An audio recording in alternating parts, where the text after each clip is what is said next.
श्रीवास्तव रुक करेंगे खबरों की ओर। उससे पहले आपको दिखाते हैं 5 बजे की 5 बड़ी खबरें। गर्मी में तापमान बढ़ने के साथ साथ आग की घटनाएं भी बढ़ती जा रही हैं। क्रॉसिंग रिपब्लिक थाना क्षेत्र में आगजनी की 2 बड़ी घटनाएं हुई हैं। पहली घटना क्रॉसिंग रिपब्लिक थाने के पास में ही मौजूद त्यागी मार्केट में एक पराठे वाली दुकान में आग लगने के कारण करीब 1.5 दर्जन के करीब दुकान उसकी चपेट में आ गई। आग इतनी भयानक थी कि उसका काला धुआं कई किलोमीटर दूर तक देखा जा सकता था। इस आगजनी में लाखों का नुकसान हुआ है। जानकारी के मुताबिक कंट्रोल रूम को तकरीबन 11:15 बजे कॉल मिली थी, जिसके बाद मौके पर पहुंचकर दमकल कर्मियों ने करीब 1.5 घंटे की मशक्कत के बाद आग पर काबू पाया। दरअसल ये आग की घटना एक पराठे वाले से शुरुआत हुई थी, जिसने पास के ही देसी शराब के ठेके समेत जिम एरिया और वहां पर मौजूद रेस्टोरेंट एरिया को भी अपनी चपेट में ले लिया। लाखों के नुकसान का आकलन है। गनीमत ये रही कि यहाँ पर किसी तरीके की कोई जान हानि नहीं हुई है। इसके साथ ही बगल में ही मौजूद एक सोसाइटी के भी 20वीं और 21वीं मंजिल में आग लग गई। शुरुआती दौर में ये माना गया कि पहली आग जगने की घटना के कारण ही दूसरी आग लगी है। राम मंदिर धन गबन मामले में हर रोज एक से बढ़कर एक नए खुलासे हो रहे हैं जो चौंकाने वाले हैं।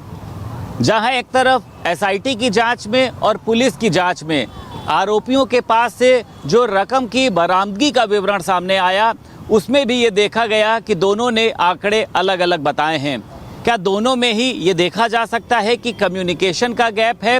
और आखिर जब एक ही घटना की जांच दोनों लोग कर रहे हैं तो जो रकम मिली है उसमें अंतर क्यों है? ये भी कई बड़े सवाल खड़े हो रहे हैं। और उसी के साथ साथ जब चंपत राय को निष्कासित किया जा चुका है, उनका इस्तीफा स्वीकार किया जा चुका है, तो फिर ट्रस्ट के कोषाध्यक्ष गोविंद गिरी चंपत राय से गुप्त मुलाकात क्यों कर रहे हैं? क्या अभी भी वो किसी तरीके की मुखबरी करने का काम कर रहे हैं? और उनका कहना यह है कि चंपत राय अपने इस्तीफे को लेकर आक्रोशित नहीं हैं, यानी अभी भी चंपत राय को किसी भी तरीके का पछतावा नहीं है। और इससे बड़ी बात कि गोपाल राय जो वहां पर विशेष आमंत्रित सदस्य के रूप में तैनात था, ये देखा गया कि जिस गाड़ी से गोपाल राव चलता था उस पर जो पास लगा हुआ था वो उसकी गाड़ी का नहीं था। यानी आप समझिए कि सुरक्षा के साथ कितना बड़ा फर्जीवाड़ा हो रहा था और प्रभु श्री राम के मंदिर में सुरक्षा के नाम पर कितनी बड़ी सेंध लगाने की तैयारी थी। उत्तर प्रदेश सरकार यूपी वक्फ बोर्ड में अब बदलाव करने की तैयारी में है। मध्य प्रदेश की भांति उत्तर प्रदेश वक्फ बोर्ड को अब गठित किया जाएगा। अभी तक यूपी वक्फ बोर्ड में मुस्लिम पदाधिकारी और मुस्लिम सदस्य शामिल किए जाते थे, लेकिन अब इसमें गैर मुस्लिम सदस्यों को भी जगह दी जाएगी। अल्पसंख्यक कल्याण मंत्री दानिश आजाद अंसारी की माने तो जल्द इसमें ये बदलाव किया जाएगा। इसके पीछे की मंशा यही है कि यूपी वक्फ बोर्ड को और बेहतर किया जा सके और इसकी कार्यप्रणाली में सुधार किया जा सके।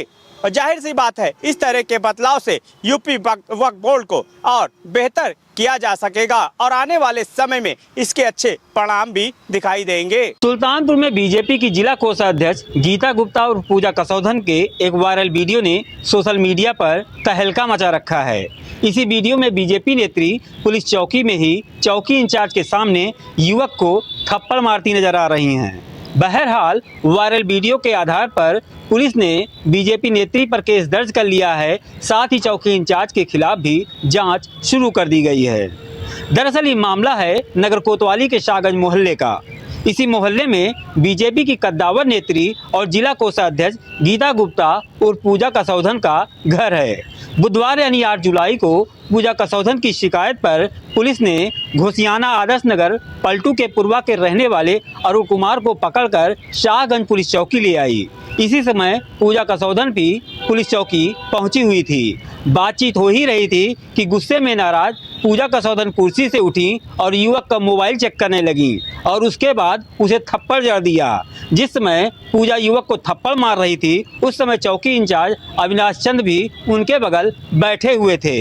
बहरहाल पूजा द्वारा थप्पड़ मारते वीडियो सोशल मीडिया पर वायरल होने से हड़कंप मच गया है। वहीं इस मामले में पूजा कसौधन ने युवक पर अपनी निगरानी करने का आरोप लगाया है, जबकि पुलिस के अनुसार जमीनी विवाद बताया जा रहा है। फिलहाल वायरल वीडियो के आधार पर पुलिस ने बीजेपी नेत्री गीता गुप्ता और पूजा कसौधन के खिलाफ मारपीट करने के आरोप में केस दर्ज कर लिया है। गाजीपुर में एक सगी दादी ने अपने ही 4 वर्षीय पोते की नृशंस हत्या कर दी। सिद्धार्थ जो कि 4 दिनों से अपने घर से लापता था, आज उसकी डेड बॉडी उसके घर के पास ही खेत में मिली और बिल्कुल छत बिछत अवस्था में था।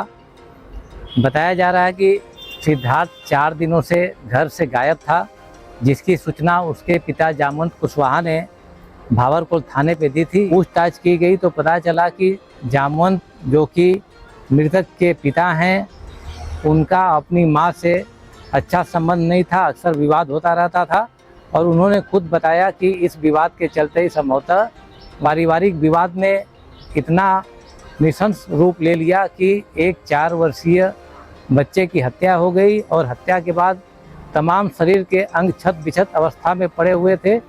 फिलहाल पुलिस आरोपी दादी को हिरासत में लेकर पूछताछ कर रही है। परिवार के और सदस्यों से भी पूछताछ की जा रही है, लेकिन इस तरह की घटना से पूरे जनपद के लोग स्तब्ध हैं। और चलिए अब बात करेंगे अयोध्या की, जहां राम मंदिर